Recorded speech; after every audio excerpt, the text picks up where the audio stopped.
Welcome to the Game Sense Football Podcast. My name is Ewan, and with me is Nas. Hello. In today's episode, we mark the beginning of a new series that we're doing on football's golden generations. In this first part, we take a look at a couple of recent teams that have had that moniker, so namely Belgium and Portugal. And we also break down, whether we think that they are successful or were they failures over that period where they were super hyped up. So stay tuned for that. Before we begin, also, remember, if you enjoy our content, do consider subscribing to our podcast.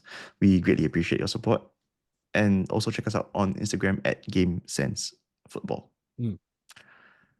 Right. So Nas, how was the past week of football for you? Any observations or things that made you happy? I mean, United won, so I guess you should be happy. United winning is definitely a big one, which I'm sure we'll get into shortly. But there were a couple of other interesting things. So there were two instances of a significant milestone of 100 being reached by two different players over the weekend. Mo Salah and Son Heung-min. So Mo Salah over the weekend got his 100th assist for Liverpool in all competitions. And this season alone, he's at 13 already, Salah, which, if you're playing fantasy, is really good. It's really good. Yeah. I guess cash. Cash. Yeah, cash. Yeah, friend of the show. The other thing is Son Heung-min also scored over the weekend, and he has now scored in 100 Premier League games. 100 Premier League games. Yes, and 100 how many different goals? games. More than 100, but basically, the list more than 100 goals in 100 games.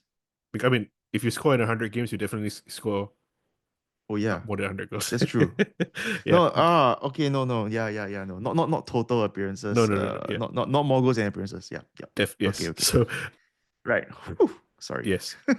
Quite stellar this list. So, obviously Shearer, Rooney, Kane, you got Andy Cole, Mo Salah, Aguero, Henry, Ferdinand, Fowler, Van Persie, the only other current player on this list is Jamie Vardy. Jamie Vardy. Wow. Well, Kane's a current player. No? Well, yes, but current Premier League player. Not Kane in might the come Premier back. League. Yeah. Salah's a current player, no? Oh, you're right. Oh, brain fart. Yes, Salah. I just mentioned Salah. Yes. Your turn. Yes. I think I'm still recovering from watching United win, I think. Oh, yes. Watching United win. Wow. That was a good feeling, right? Especially against City, and especially in that manner. Yeah, it was a mad game. A mad game. Correct. Got you 2-1, there. yeah. I also just realized that Amad Diallo obviously scored the winner. He won the penalty for the equalizer. He also inadvertently assisted City's goal. Oh, the deflection, yeah. Yes, it was off of him. Yeah. City were terrible, to be honest. And I guess it's kind of not so different from how they've been playing in recent games.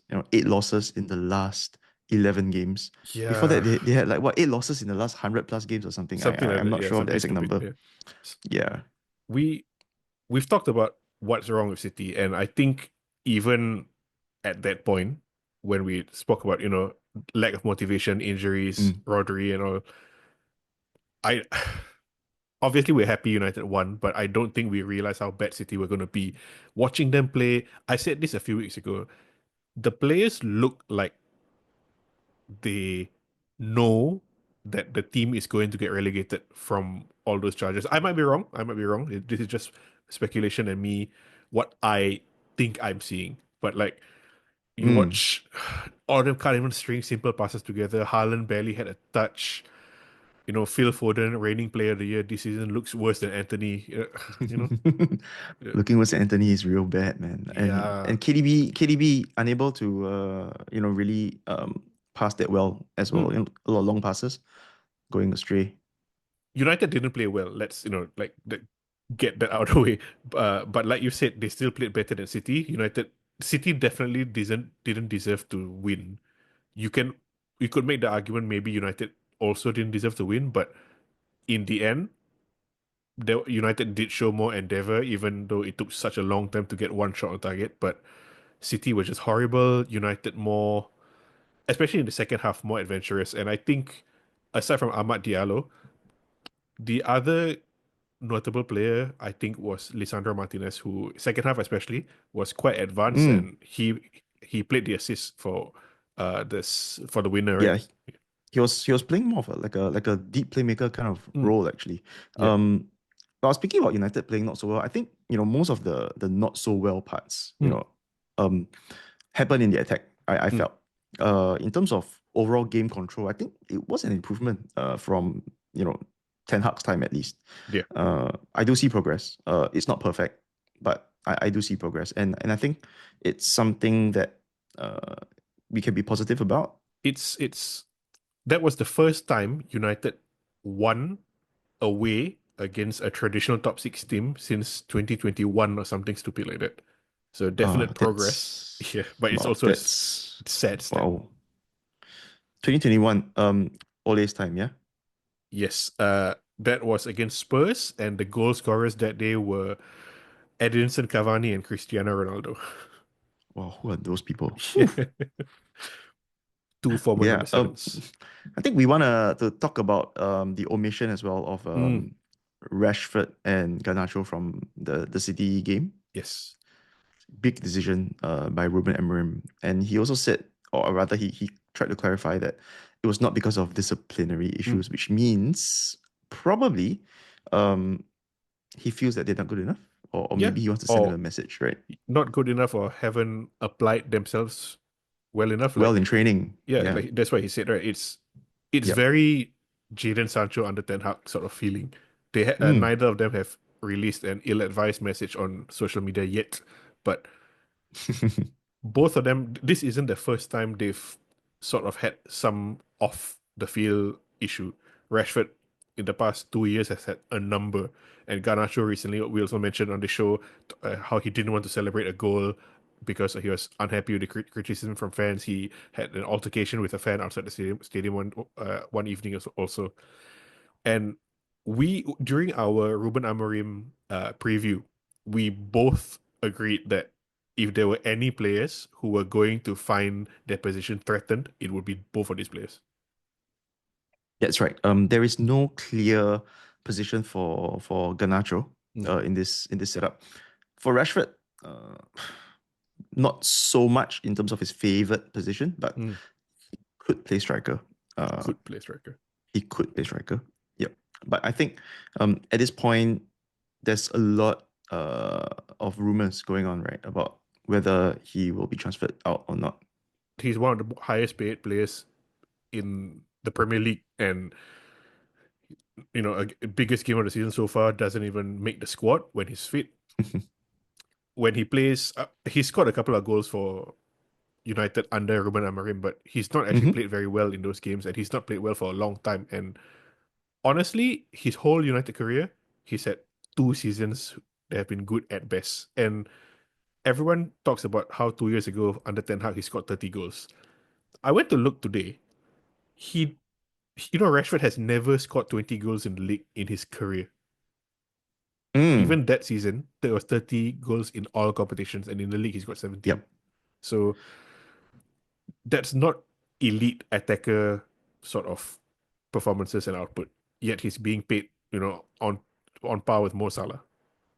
Yeah. So, I think 17 goals, I mean, less than 20, maybe Mm, not even 17, but less than 20 goals, I think I can forgive or understand if you were, let's say, a chief creative player as well, exactly. which he He isn't. isn't. He is not. Yeah, I mean, transfer window opens in a couple of weeks. We will Hmm. watch it very intently. We'll see. We'll see how it goes. We'll be bringing you the news of any big transfers. That's for sure. So stay tuned to our podcast. Mm, And I guess right now we are moving on to the golden generation of yes. Belgium first. Mm, Belgium. Yeah. So do you remember the Belgium team? Of course, you remember the Belgium team. of It's course. not too Yeah. long ago. Yeah. It's not too long ago. Yeah. I think the general consensus of their golden generation period is between like the 2014 World Cup Mhm. to the 2022 World Cup. Mm, That's kind of like when people recognize that they're no longer a big power in the footballing world. Mhm. They were actually number one in the world between 2018 to 2022 All right. during this golden generation period. Yeah, yeah. I forgot about that. Yeah. Yeah, so that's just one of the things that I also forgot. But when I was reading up on it, then I realized, oh yeah, actually, they were like up there in top of the world. Mhm. But yet, I think we can say from the beginning right now that this golden generation probably did not live up to expectations. Mm. Let me just, you know, refresh everybody's memory with some of the big name players, Mhm. from this period. In goal, you had, or you still have, Thibaut Courtois. You have, as defenders, you have Vincent Kompany, Yang Vertonghen, a favorite of this podcast. Um, Toby Alderweireld, Mm. Thomas Vermaelen, and maybe a bit of a smaller name, but Thomas Meunier is up there as well. Mm. Right. Good player. Um, yeah, good player, solid player, mainstay for PSG for the longest time, as well as Dortmund. Dortmund, yeah. Yeah. In midfield, we have Kevin De Bruyne, Mm-hmm. current Man City flop. uh, couldn't help myself. Yeah. Axel Witsel, Mm. Raja Nainggolan. Mm-hmm. Who is in Indonesia now, I think. Rajah Yeah. Nainggolan? Yes, he's in Indonesia right now, I think. He has Indonesian heritage as well, Yes. so that's why. Musa Dembele. Mm.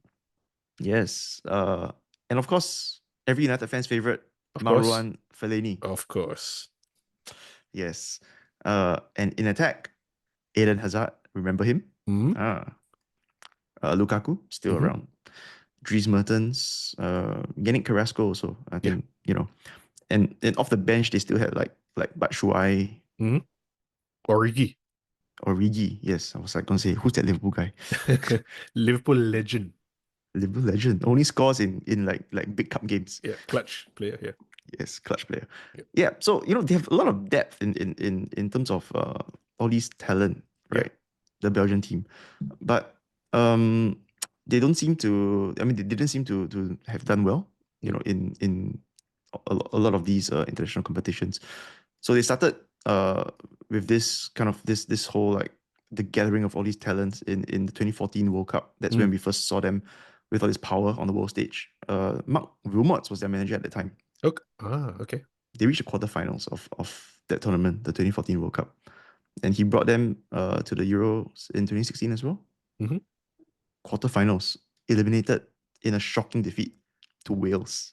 But basically, he wasn't a very successful manager, Mark Mm-hmm. Wilmots. I mean, considering the talent behind the team, Mm. I think there was a lot of criticism of the Belgian FA. I can understand why, I guess. So after he left, they brought in Roberto Martinez. Kind Yes. of a underwhelming choice, but actually Roberto Martinez is a pretty good manager.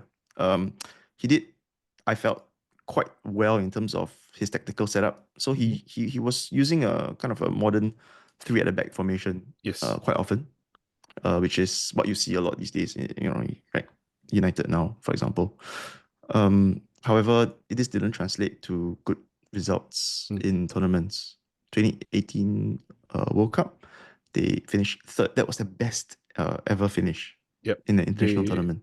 beat England in third, fourth placing. Correct. Yeah. Before that, they lost to France in the Mm. semi-finals. France, of course, went on to win that World Cup. Mm-hmm. Euro 2020, they lost in the quarterfinals to Italy. Again, another disappointment.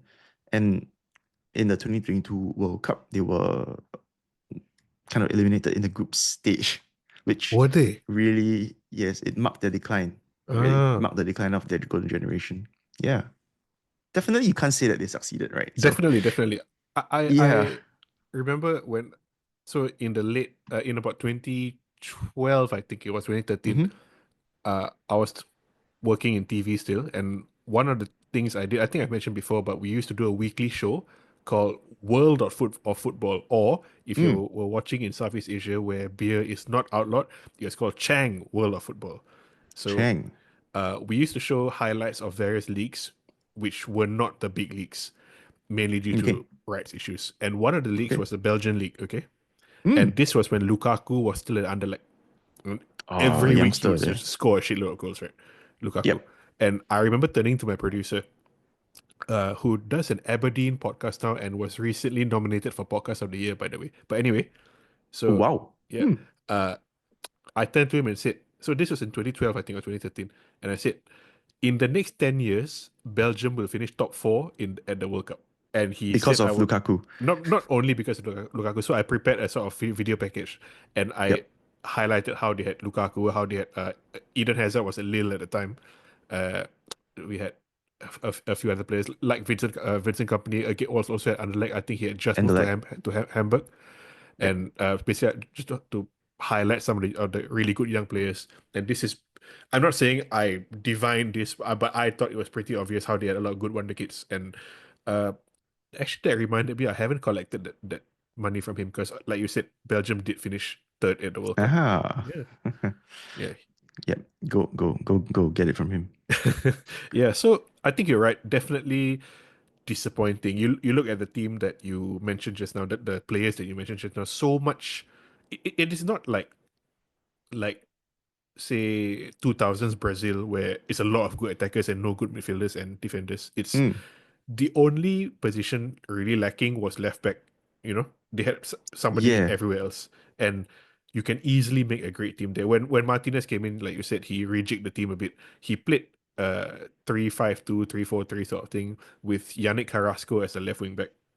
A bit Yep. weird, but just a way to fit in more attackers, right? And you It worked though. yeah, It it, it, worked. it definitely worked, but I mean, it worked though they still didn't win anything.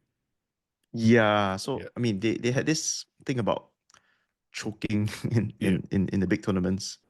I don't quite know why they lost because you look at the team, what more could you have done to improve the team, right? Is it the manager? I would say it's might have been the manager a Mm, little bit. So Roberto Martinez, for all the, his tactical, all the tactical news that he has, right? But he isn't really a big stage kind of manager, or at mm, least he wasn't before he took over Belgium. mm, That might have been one of the factors. mm. Uh, you need characters to really, to succeed as well on the biggest of stages. And Yep. maybe he just wasn't that guy, like how Moyes wasn't that guy for Mm, United. And I think a lot of the big talents were aging by the time Roberto Martinez uh, kind of took over as well. yeah. Um, Vincent Kompany, for example, getting old. Jan Vertonghen, Toby Alderweireld were also aging as well by the time he took over. Torgan Hazard is probably one of the better players in the like new generation of the Belgian players. Which says a lot because he's Yeah, not he's super not. good. Yeah, he's Yeah, he's he's he's obviously above average, but not superstar. Nowhere near as good as Eden Hazard. correct. And yeah, basically, like you said, the new crop coming in, you have like maybe Yuri Tillemans, who was very highly rated, had a few good seasons when he was younger, but has sort of tailed off also. Yeah, man, who's that guy who played for, was it Milan? Who flopped? Oh, Charles de yeah, Ketelaere. yeah, De Ketelaere, yeah, who I think went to Atalanta and did better, but yeah, hasn't really achieved Yeah, much. yeah. Yeah, and of course Arsenal's Leandro Trossard, Mm, who is also good, but not not as good. really an S tier kind of name. Mm, Lukaku's their record scorer, if I'm not okay. wrong. Um, he can score goals, right? He Yeah. is a really strong centre forward, can score goals, but doesn't really add much to the build up Mm. of a team. And almost emblematic of the team. He scores Mhm. goals, does very well, but not at big points, big moments.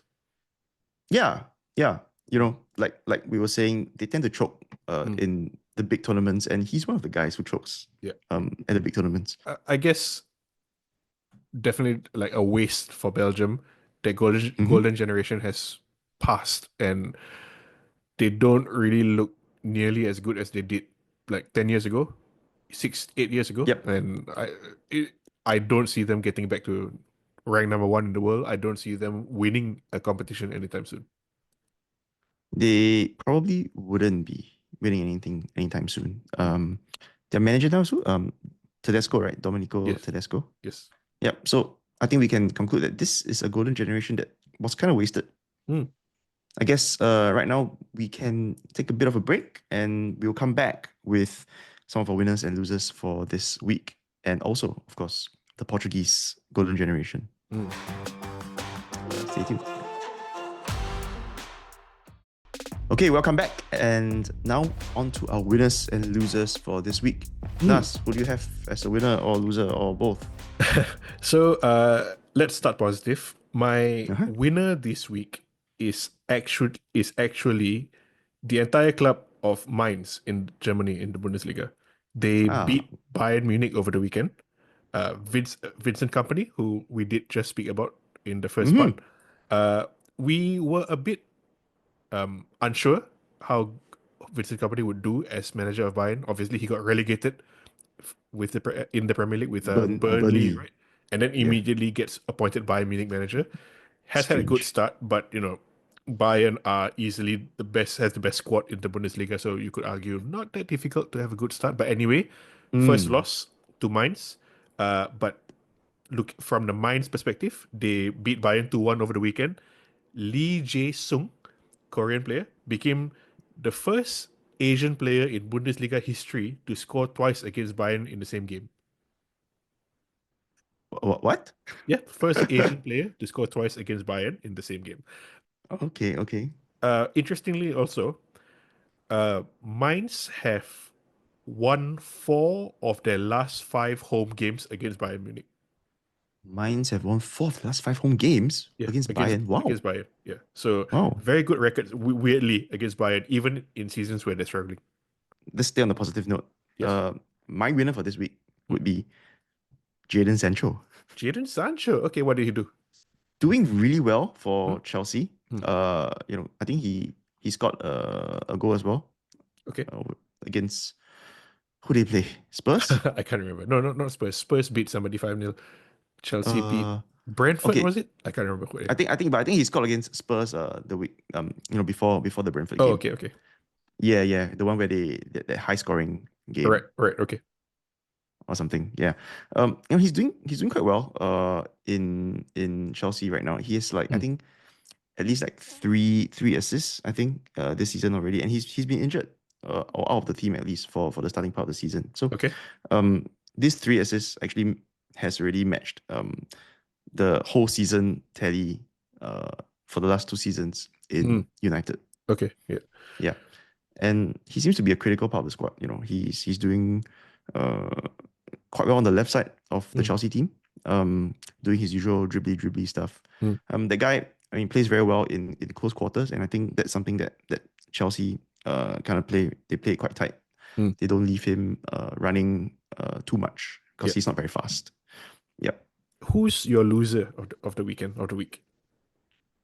Loser of the week. Russell Martin, Russell Southampton. Martin. Okay. Yeah, I mean he's been losing a Hmm. lot. I The think former Southampton manager just got sacked. he's just got fired the past week. Hmm. I think he's the team. That's the team that got hammered 5-0 by Spurs. Yes. Yes. Yeah. Southampton not doing well at all. They have like 5 points after 16, 17 games or something. That's Yeah, a they're like ridiculously low nine amount. 9 points off safety at the bottom of the table, Yeah. which you probably can assume that they're going down They're doomed. already. They're doomed. Yeah. There's this thing about Premier League teams Hmm. playing beyond their midfielders right now. So like the ball goes from deep, Okay. it passes by the midfield, Hmm. where it's super packed usually, and it goes straight to the attack. And a lot of big teams are doing this. Hmm. I don't have the numbers right now, but maybe I'll come to it next week. I'll Okay. come back with it next week maybe. But for Southampton, they actually try to play through their midfield a lot, Yeah. and that's why they never ever succeed in getting the ball past that part Yeah. of the pitch. They have like so many, they have conceded so many chances and goals through mistakes in their build-up, right? Yes, that's right. Wolves also sacked Gary O'Neill, I think on the same day. Yes, Yeah. yes. Um, Was it same day? I know it was like this past week as well. it's So supposedly the same day, so this is the first time 2 managers have been sacked on the same day, and their names have come together to form a name of another former Premier League manager. Russell Martin Martin, O'Neill. and Gary O'Neill here, Martin O'Neill. This isn't something I found. I found it somewhere else, but funny stat. That yeah. Maybe one of them will hire Steven Gerrard, who is on the verge of getting sacked in Saudi also. Oh, he's still in his job. Wow. He's still there, yeah, That's but his team are doing terribly. But Steven Gerrard, yeah. Gary O'Neill, and Russell Martin, none of them are my loser of the week. Mine is a bit obvious. Man City. It's not specifically the whole all of Man City, but KDB. it's no no we have Mateus Nunes. trash KDB enough. It's Kyle Walker Kyle of Walker. Manchester City, who His got dive. yeah his dive. It was embarrassing. If you've not seen it, United against City first half end of the first near the end of the first half, Kyle Walker trips United forward Rasmus Højlund. They stand up. There's a bit of a coming together, heads touch, and Kyle Walker, a few moments after the head touch, falls down like he's been tased. Right, like it's embarrassing. It's embarrassing, Yeah, and they both get booked here. he could have done better with the acting. Yeah, if you're gonna cheat, you can try you want to try to be deceptive, do it better. Exactly, Yeah. exactly. So yeah, those are our winners and losers this week. Winners and losers this week. Mm. And on to Portugal right now. So which Yes. era of Portugal are we gonna talk about? So Portugal, I think we'll be looking at about 2016 since after they won the Euros to about 2020, 2022-ish. Mm, That's basically when the team does change more than the Belgium team, but mhm. that's how I see Portugal's latest golden generation. There was a 90s golden generation also with Figo and Rui Ooh, Costa Rui and Costa, uh, Nuno Gomez and João stuff like that, João and Pinto. João Pinto, Vitor Baia. But uh, Oh, we're looking at the more recent Portugal golden generation. So from 2016 till now, there have been a few players which have been mainstays, and they are obviously Cristiano Ronaldo, keeper Rui Patricio, and Pepe, the centre back. Pepe wow. became the oldest ever player at the Euros when he played this at Euro 2024. Yes, in the quiz, I In the guessed quiz, correct? wrongly. I guessed who? I guess like what? Luka Modric, I think. I think you Yeah. did, yeah. So Yep. 2016, they had a very experienced team. Uh, Mhm. they had players like Ricardo Quaresma. They had players like Carvalho, Pepe, which I've mentioned, Joao Moutinho, Oh. um, and Nani, who just retired, by the way. Ah. Yeah. Wait, they were still around in 2016. Yes. Ah, Yes. wow. Yes. Oh, okay, Yeah. okay. So obviously a much younger Cristiano Ronaldo, Rui Mm-hmm. Patricio, and all.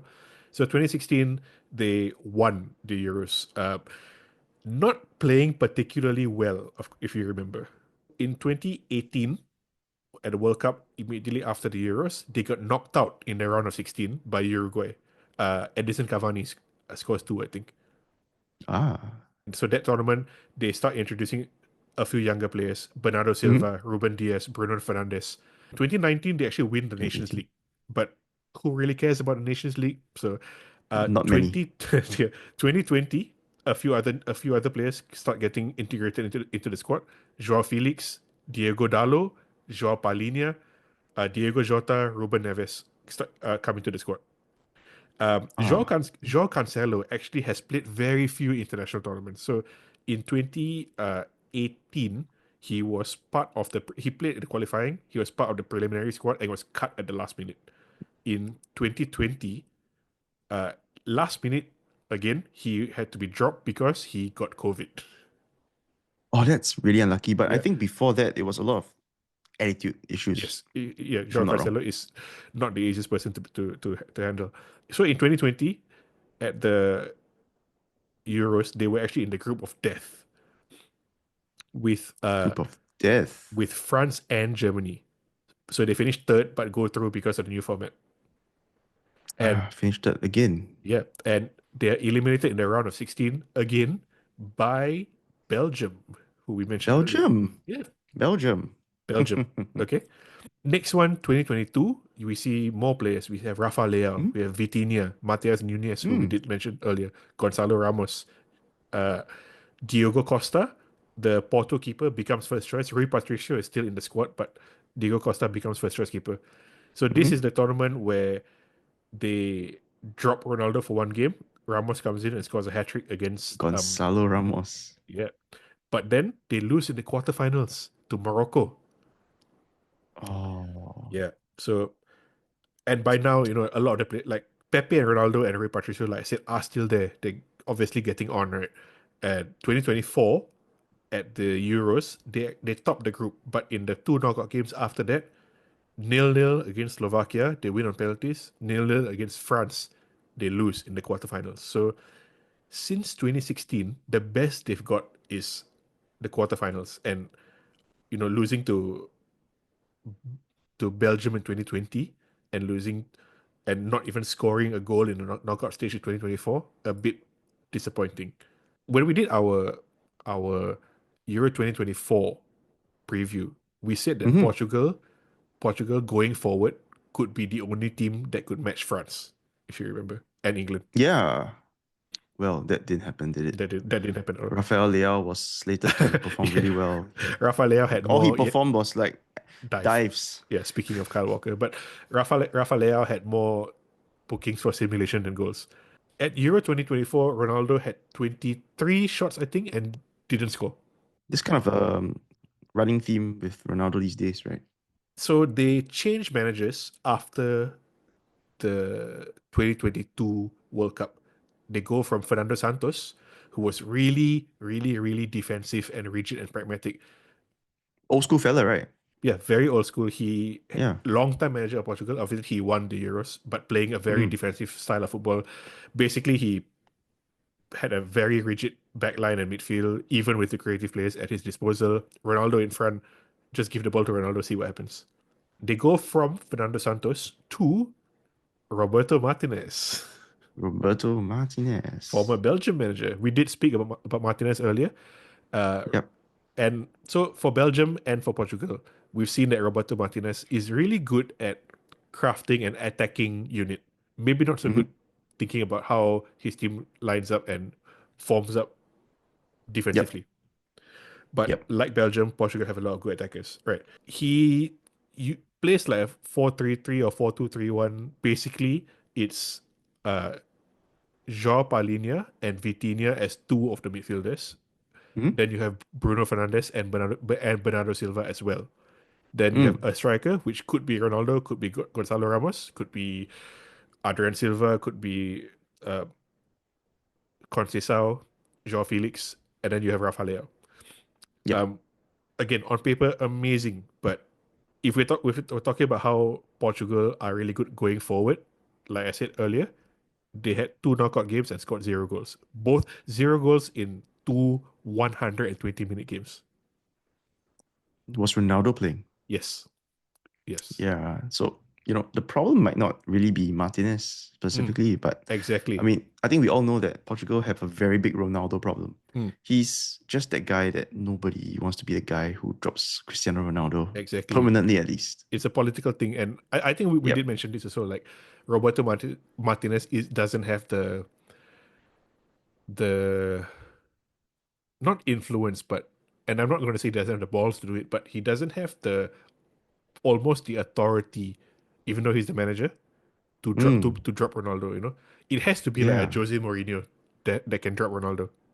Like just doesn't give a shit, right? Yeah, And the thing is, Ronaldo's a national treasure. How do you be mm, that guy to exactly. chuck the national treasure aside? Yeah, So, it yeah, it's kind of a poison chalice kind of a role. mm. As long as Ronaldo's around. And I would actually argue, unlike Belgium, that Portugal's golden generation hasn't started to decline yet. Yeah, but they haven't really ascended either. Yeah, so in terms of their age profile, Ronaldo, Pepe are still Mm. very old, obviously. But Bruno Fernandes, not super young. Bernardo Silva also, I think 30. But 30, at least 30, yeah. Rafa Leao is 23. Joao Felix is mid to 26, 25, 26, I think. Joao Palhinha, Vitinha, Mateus Nunes, even though he was, Mm. we've spoken about him. But they have a lot of good players in or reaching their prime years. And Yep. I think, like you said, if they get over or get around the very obvious Ronaldo problem, then their golden generation could still achieve something. What the something is, it's hard to to think about how high they could go, because are they on paper, are they better than England? Are they better than France? I don't know. I think Belgium and Portugal, their golden generations, have a lot of parallels in that very talented Hmm. squads. Though I think Belgium had more of And had Roberto one, Martinez. yeah, and Roberto, yeah. So, but Belgium had one really good squad that went several tournaments and did achieve much. Portugal squad players went in and out. There were a few, like I said, the core Mm. of Ronaldo and all. Obviously, Ronaldo has been playing since 2024 or whatever it is, 2004. Sorry, but this golden generation has replaced some of the aging ones with at least equal or even better players, but Hmm. they still haven't achieved anything since Yeah. 2016. Yeah, and the thing is, you mentioned Joao Felix as well. Hmm. He has been hyped up when he was, a teenager, Mm. right? He was hyped up quite a lot. But ever since then, he joined Atletico, and then his stint with Chelsea Hmm. and all that And hasn't really Barca. been that, yeah, and Barca. They Mm. all haven't been particularly successful for him. Yes. His career seems to have come to a bit of a standstill, despite, you know, the the talent that everybody says he has. Mm. So that could be one of the things as well. At club level, some of them just haven't been turning it on. Yep. And it kind of translates to something that's not very good at international level as well. Not everybody's a Lucas Podolski, right? Yes.